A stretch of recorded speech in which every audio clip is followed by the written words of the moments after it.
ပါတယ်မြတ်စွာဘုရားမှာဘုန်းတော်အနန္တကံတော်အနန္တရှိတယ်ဆိုတာဟုတ်တယ်သို့တော့ဘုရားဟာတကူတော်အနန္တရှိသည့်အတွက်ကြောင့်အရာခတ်သိမ်းကိုအလွယ်တကူမပင်မပန်းပြီးသွားတယ်လို့လူတွေရဲ့စိတ်ထဲမှာထင်မှတ်နေရင်တော့မှန်ကန်မှုမရှိဘူးပေါ့လောကမှာမြတ်စွာဘုရားဟာဘလောက်အလုံးလုံးရတယ်ဆိုတာကိုသိစေခြင်းလို့ဘုန်းကြီးတို့လောကသားတို့အတွက်မြတ်ဗုဒ္ဓ၏ကြိုးပမ်းချက်ဆိုတာကိုဒီကနေ့ကစပြီးအပိုင်း1အပိုင်း2ဆိုတာလို့မြတ်စွာဘုရားတက်တော်80ပြည့်လို့ပြိဋိဘံစံဃန်းထိအောင်အချင်းချုပ်အနှစ်ထုတ်ပြီးတော့ဘုရားဝင်ကိုထိုထုတ်တန်တွေကနေထုတ်လုပ်ပြီးတော့ဟောကြားဖို့ရည်မှန်းထားတာပါဖြစ်ပါတယ်မြတ်စွာဘုရားဟာဣစရိယမနုဿအံ့ဩပဲကောင်းတဲ့လူသားတစ်ယောက်ဆိုတာမှန်တယ်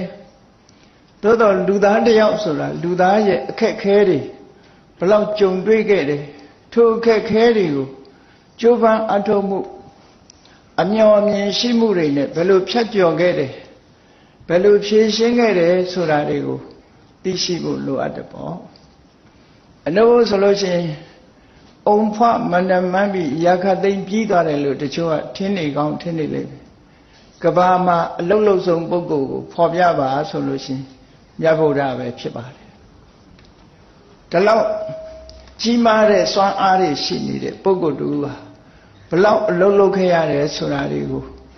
အားကြအတူယူကြီးညိုပြီးတော့ဘုန်းကြီးတို့ဘဝမှာအများကောင်းကျိုးကိုကြိုးစားအထောက်ကြဖို့ဒီလိုကြိုးစားအထောက်မှသာလျှင်မြတ်စွာဘုရားကိုကြီးညိုပူဇော်ရလဲရောက်တယ်ပေါ့ဘုရားဟာမြတ်ဗုဒ္ဓဟာဘလောက်အလုံးလုံးခဲ့တယ်ဆိုတာလောကသားတို့အတွက်မြတ်ဗုဒ္ဓရဲ့ကြိုးပမ်းချက်ဆိုတာကိုနာယူပြီးတဲ့အခါမှာထိုက်တန်သလောက်တော့သိရှိကြမှာဖြစ်ပါတယ်ပြောရမယ်ဆိုလို့ရှိရင်ဘုရားဆိုတာလွန်ခဲ့တဲ့နှစ်ပေါင်း2600က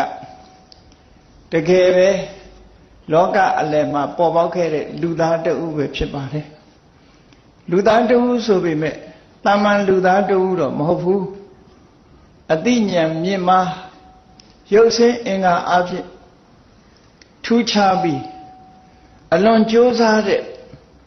စွန့်လွတ်နိုင်တဲ့ပုဂ္ဂိုလ်တူပုဂ္ဂိုလ်မြတ်ပဲဖြစ်ပါတယ်တာမန်လူသားတော့မဟုတ်ဘူးဒါကြောင့်မို့မြတ်စွာဘုရားကိုယ်တိုင်သုံးတဲ့စကားလုံးကဣစရိယမနုဿတဲ့အံ့ဘွယ်လူသားလို့အင်္ဂုတ္တ